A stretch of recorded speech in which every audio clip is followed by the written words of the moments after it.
गुरु प्यारी सात संगत जी, प्यार से कहना धन निरंकार जी। सात संगत जी, हमें हमेशा ज़रूरतमंदों की मदद करते रहना चाहिए। क्या पता कब किसी के मदद से किसी का जीवन बच जाए, किसी का जीवन रास्ते पे आ जाए। सात संगत जी, आज की प्यारी से साखी इसी पर आधारित है। आशा करती हूँ कि आप जी को ये साखी बहुत ही पसंद आएगी। गुरु प्यारी सात संगत जी, एक पति पत्नी थे जिनका नाम था रोहन और रिया। सात संगत जी, रोहन और रिया के दोस्त के यहाँ एक पार्टी थी और दोनों पति पत्नी उस पार्टी में गए। जब वो उस पार्टी से वापस घर की तरफ लौट रहे थे, तभी सड़क किनारे पेड़ के नीचे पतली पुरानी फटी चिथरी चादर से लिपटे एक बूढ़े भिखारी को देखकर रोहन का दिल द्रवित हो गया। उसे बहुत ही दया आई। सत्संगत जी, रोहन बहुत ही मायूस हो गया था। रोहन की पत्नी रिया ने जब अपने पति को मायूसी हालत में देखा तो उसे बहुत ही आश्चर्यचकित हुआ कि पार्टी से लौटने के बाद अब क्या हुआ कि ये बहुत ही मायूस दिख रहे हैं। रिया ने अपने पति रोहन से पूछा, क्या हुआ, तुम इतने मायूस क्यों हो? तब रोहन ने कहा, वो बूढ़ा भिखारी ठंड से कांप रहा है, ठंड भी तो बहुत है और उसके पास ना ही कोई गर्म कपड़े दिख रहे हैं और ना ही कोई कंबल।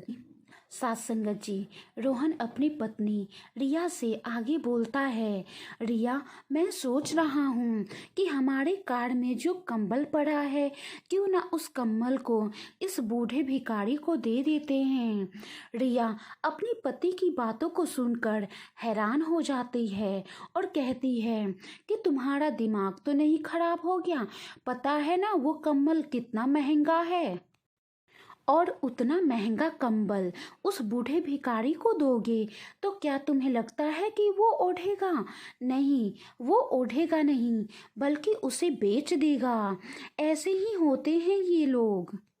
सासंगत जी, फिर भी रोहन ने अपनी पत्नी की बातों को अनदेखा कर कर अपने कार से वो कंबल लाया और उस बुजुर्ग को दे दिया। सासंगत जी, रोहन ने अपनी पत्नी की बात ना मानकर उस महंगे कंबल को उस बुजुर्ग आदमी को दे दिया।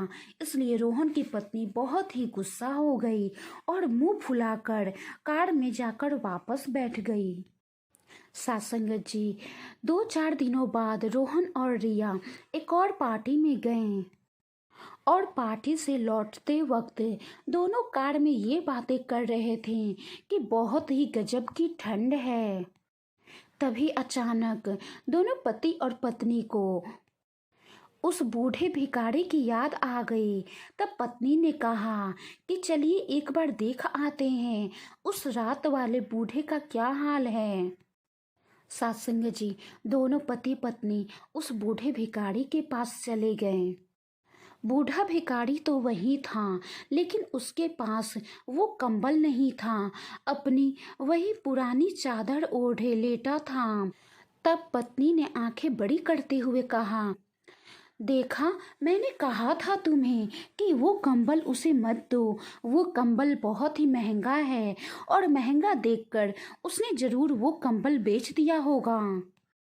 सासंगत जी, रोहन अपनी पत्नी से बोलता है, ऐसी कोई बात नहीं है, चलो उस बूढ़े भिखारी से पूछते हैं कि उसने वो कंबल क्या किया। इतनी ठंड होने के बावजूद भी उसने वो कंबल क्यों नहीं ओढ़ा है। सासंगत जी, दोनों पति पत्नी उस बूढ़े भिखारी के पास गए तो पत्नी ने व्यंग करते हुए पूछा, क्यों बाबा, रात वाला कंबल कहाँ है? बेच कर नशे का सामान ले आए क्या? तो बूढ़े भिखारी ने हाथ से इशारा किया। थोड़ी दूरी पर एक बूढ़ी औरत लेटी हुई थी जिसने वही कंबल ओढ़ा हुआ था। बूढ़ा भिखारी बोला, बेटा, वो औरत पैरों से विकलांग है और उसके कपड़े भी कहीं कहीं से फटे हुए हैं। लोग भीख देते वक्त भी उसे गंदी नज़रों से देखते हैं और ऊपर से इतनी ज़्यादा ठंड है। मेरे पास तो कम से कम ये पुरानी चादर तो है, उसके पास तो कुछ नहीं था, इसलिए मैंने वो कंबल उसे दे दिया। सासंगत जी, रोहन की पत्नी रिया उस बूढ़े भिखारी की बातों को सुनकर बहुत ही आश्चर्यचकित रह गई और अब उसकी आंखों में भी आंसू थे। वो धीरे से अपने पति से बोली, चलिए घर चलते हैं, घर से एक और कंबल लाकर इस बाबा को दे देते हैं। गुरु प्यारे साथ संगत जी, अपनी पत्नी की आंखों में आंसू देखकर रोहन पूछता है, क्या हुआ, तुम्हारी आंखों में आंसू क्यों?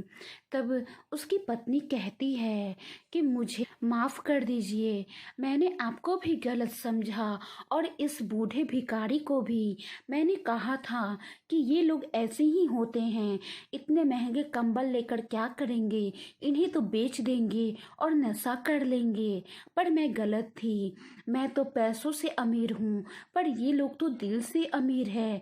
इनके पास ना होते हुए भी जितना हो सके ये दूसरों की मदद कर रहे हैं और हमारे पास होते हुए भी हम हजार बार सोच रहे हैं किसी की मदद करने में। गुरु प्यारी सात संगत जी, परमात्मा ने हमें देने वालों की श्रेणी में रखा है, इसलिए जितना हो सके जरूरतमंदों की मदद जरूर करें। और अगर हम किसी चीज़ या वस्तु के द्वारा ज़रूरतमंदों की मदद करते हैं तो वो चीज़ या वस्तु कम नहीं होगी, बल्कि वो और बढ़ता ही जाएगा। साथ संगत जी, क्या पता किसी की मदद से किसी का जीवन बच जाए, किसी का जीवन रास्ते पर आ जाए। इसलिए हमेशा ज़रूरतमंदों की मदद करें गुरु प्यारी सात संगत जी। और उस मदद को हम हमेशा सेवा का रूप समझकर करेंगे तो हमारे अंदर अहंकार का वास भी नहीं होगा। सात संगत जी, वाणी में कोई त्रुटि हो तो बख्श लेना जी। आशा करती हूँ कि आप जी को ये साखी बहुत ही पसंद आएगी। गुरु प्यारी सात संगत जी, प्यार से कहना, धन्य निरंकार जी।